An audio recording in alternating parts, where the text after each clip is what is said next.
Kung ang lababo mo ay gawa sa concrete na lalagyan ng tiles, so kailangan i-waterproofing din po siya. So ito po yung waterproofing na hindi mo na kailangan timplahin dahil two component na siya, merong liquid and merong powder. Titimplahin mo na lang, imimix mo na lang, and then ready to use na. So dapat meron siyang waterproofing para hindi tumagos yung tubig. And then ito po ay isang galon, 5 kg ang laman, and then yung isang balde naman or 1 pail, 18 kg yung laman. So meron siyang liquid and powder, two component, imimix mo na lang, and then ready to use na. At maganda siyang gamitin dahil flexible siya, endurable, and capable siya for bridging hairline cracks up to 1 mm. At pwede rin siyang gamitin sa bathroom, sa balcony, sa roof deck, at sa concrete wall.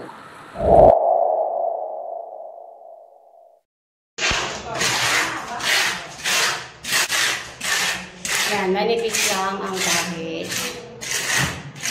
bago lagyan ng tiles yung wall.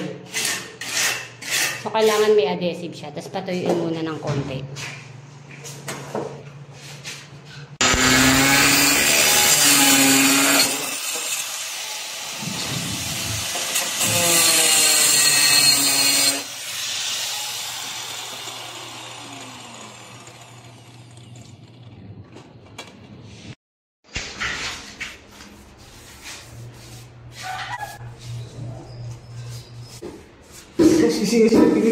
Kasi na ano eh.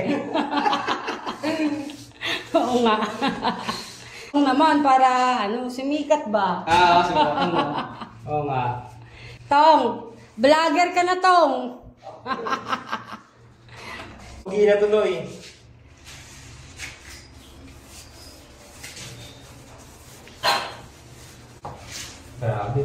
Sarado yan, oh.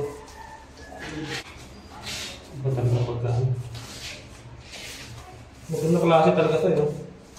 May nag-comment nga sa video ko, sabi niya, mahina yan. Paano niya kaya nalaman? Depende sa pagkaan.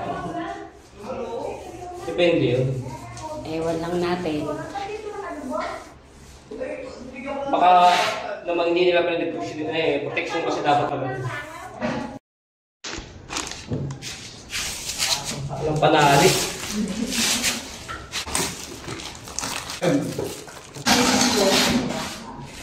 Laki kaya ka. Okay. Dito pala.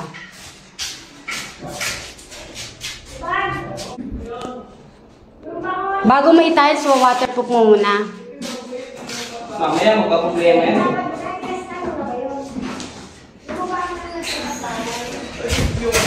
Oo nga pala, no? Wala siya sa isip ko. Paano? Wala siya sa isip ko. Kung alin?